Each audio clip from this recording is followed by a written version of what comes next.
კაი, მეცადე გალასწორი. აჰა. კაი, მოგესალმებით ერთად მომავთო ცალ-ცალკე ხამითხარი. კაი, ერთად ვთქვათ და გააგრძელე. 1 2 3. მოგესალმებით. მოგესალმებით.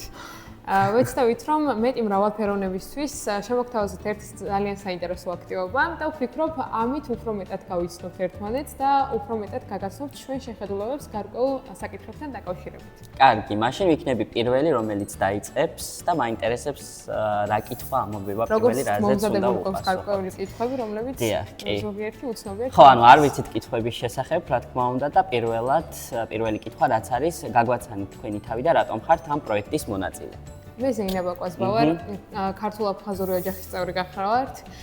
მშვიდობის მშენებლობა ჩემთვის, როგორც ამ ოჯახის წარმომადგენლისთვის ძალიან მნიშვნელოვანია, რადგან ვფიქრობ, რომ მშვიდობა არის ის, რაც სამყაროში აწესრიგებს ყველაფერს. შესაბამისად, ასეთი პროექტები ჩემთვის მეტად სენტიმენტალური და ძალიან მნიშვნელოვანია იმ თვალსაზრისით, რომ ეს ეხმარება ყველაფერი უკეთესობისკენ წავიდეს.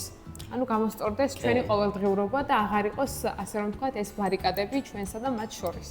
კი, ნამდვილად გეთანხმები. რაც შეეხება ჩემს პასუხს, მე ვარ სულხან სირაბიძე და ჩემთვისაც ვფიქრობ ძალიან მნიშვნელოვანია მშვიდობის პროექტებში მონაწილეობის მიღება, იქიდან გამომდინარე, რომ ცხოვრობთ ისეთ რეგიონში, რომელიც კონფლიქტური ზონაა, რომელიც ხშირად ხოლმე საჭიროებს მშვიდობის დარგში მუშაობას და შესაბამისად ვთვლი, რომ თითეული ახალგაზრდის და საქართველოს მოქალაქის და მათ შორის მსოფლიოში ყველა ახალგაზრდის, ჩემი აზრით, მთავარი დანიშნულება უნდა იყოს ის, რომ იმუშაოთ ისეთ მნიშვნელოვანი ტიპის აქტივობაზე და ასე ვთქვათ, შევიტანოთ ჩვენი წვლილი მშვიდობის დარგში. კი. მოდი, შემდეგი მე ვიქნები. თქვენი აზრით, რა როლი აქვთ ახალგაზრდებს მშვიდობის მშენებლობის პროცესში? ჩემი აზრით ძალიან დიდი როლი აქვთ ახალგაზრდებს, იმიტომ რომ დღევანდელმა, ასე ვთქვათ, რეალობამ და საუკუნემ მოგვიტანა ის პერიოდი, როდესაც ახალგაზრდებს აქვთ ძალიან დიდი წვდომიერება სხვადასხვა საკითხებთან დაკავშირებით. შესაბამისად, ერთად თანამშრომლობა, საკუთარი აზრების, ინდივიდუალიზმის და იდენტობის გაზიარება, ვფიქრობ, ძალიან მნიშვნელოვანია და ხელს შეუწყობს, ასე ვთქვათ, ერთმანეთთან ურთიერთობა მშვიდობის მშენებლობას. ამავდროულად წვრილს შეიტანს მოწყვლად საზოგადოებასთან მუშაობაშიც კი და ასე ვთქვათ, ვფიქრობ, რომ ძალიან დიდ შედეგს გამოიღებს. თან ჩვენს თაობებს გვაქვს ის შესაძლებლობა, რომ გავითვალისწინოთ წარსული, გადავხედოთ აწყოს და ამ ორი კომპონენტის საშუალებით შევქმნათ ჩვენი მომავალი. კი, ნამდვილად ასე, კი.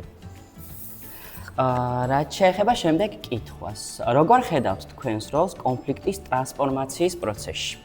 ვფიქრობ, ორივე კომპონენტი, ორივე მხარე მნიშვნელოვანია კონფლიქტის მოგვარების საკითხში და ამიტომ როგორც ჩემი მოქალაქის როლი ამ ყველაფერში ძალიან დიდი მნიშვნელობის მქონეა.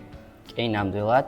ჩემი აზრით ძალიან დიდი მნიშვნელობა ენიჭება თითოეული ადამიანის მიერ გადადგმულნაბიჯ კონფლიქტის ტრანსფორმაციის პროცესში, მოგვარების ან ტრანსფორმაციის პროცესში, რადგან ვფიქრობ, რომ თითოეული, ასე ვთქვათ, ახალგაზრდას ვალია აქტიურად მოისმინოს სხვადასხვა მხარეები, არ იყოს მიკერძოებული, ასე ვთქვათ, მოისმინოს თითოეული მათგანის არგუმენტები და ეცადოს, რომ საერთო კონსენსუსამდე მიიყვანოს ისინი. ან კონსენსუსამდე თუ ვერ მიიყვანს, ასე ვთქვათ, მცდელობა იყოს იმისა, რომ კონფლიქტი არ გამწვავდეს და ასე ვთქვათ, შეუწყოს ხელი მის შემდგომ ტრანსფორმაციას, რაც გულისხმობს, ასე ვთქვათ, ურთიერთობის დალაგების თვალსაზრისით. თქვენი აზრით, რა არის ყველაზე დიდი ბარიერი ერთმანეთის გაგებასა და თანამშრომლობაში? ჩემი აზრით, ყველაზე დიდი ბარიერი არის ის, რომ ხშირად ხოლმე ადამიანები ვართ ეგოისტები და ვერ ვხვდებით ან ვერ ვამჩნევთ ხოლმე მეორე ადამიანის, ასე ვთქვათ, არ შევდივართ მის მდგომარეობაში. ჩემი აზრით, მნიშვნელოვანია, რომ ხანდახან დათმობებზე წავიდეთ და გავითვალისწინოთ, აი მაგალითად მეგობრის ან იმ ადამიანის რჩევა, რომელიც ჩვენთან ხშირად ხოლმე ახლოს არის. ეს ვფიქრობ, რომ დაგვეხმარება ერთმანეთის გაგებაში და ყველაზე მეტად რაც მთავარია, ევროკავშირის მთავარ ღირებულებას დავესისხები, რომ ვიყოთ ტოლერანტები და ასე ვთქვათ, ის რომ შეიძლება კონკრეტული აზრი ჩვენთვის მიუღებელი იყოს, მას პატივი ვცეთ და გავითვალისწინოთ მაინც. ფაქტია, რომ ადამიანებს გავიწყდება, რომ მედალს ორი მხარე აქვს და ყოველთვის უნდა შევხედოთ საკითხს, რომელსაც განვიხილავთ. კი, ნამდვილად. და ბოლო კითხვა ეს არის, რა არის ერთი საჭირო ნაბიჯი ნდობის აღდგენისთვის? რას ფიქრობ, აბა? ფიქრობ, ქმედებები ყველაზე დიდ გავლენას ახდენს ამ ყველაფერზე.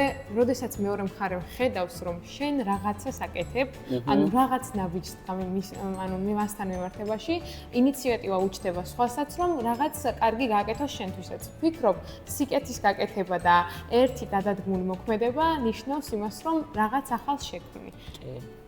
აი, იცი რას ვიტყოდი? ჩემი აზრით ეს არის გულწრფელობა. როცა რაღაცას აკეთებ გულწრფელად და ეს შენს ქმედებაშიც, შენს სიტყვებშიც აისახება და ეს არის უანგაროდ გაკეთებული, ვფიქრობ, რომ ნდობის აღდგენას ეს ძალიან დიდად უწყობს ხელს.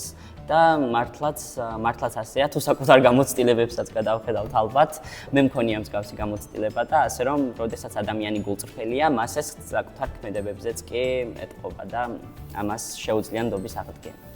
ვფიქრობ, ძალიან საინტერესო მოკლებიც ინტერვიუ გამოგვივიდა და არის ესეთი საკითხები, რომლებსაც უფრო მეტი და უფრო ფართო განხილვა სჭირდება, თუმცა ამ მომენტისთვის ვფიქრობ საკმარისია. კი, მეც დაგეთანხმები, ნამდვილად ძალიან საინტერესო კითხვები იყო, რაზეც შეიძლება რომ ალბათ უფრო დიდი ხანი გაგრძელდეს, თუმცა ჩვენი ფორმატიდან გამომდინარე, მე მგონი ძალიან ბევრი რამ გავიგეთ ერთმანეთის შესახებ და ძალიან საინტერესო იყო.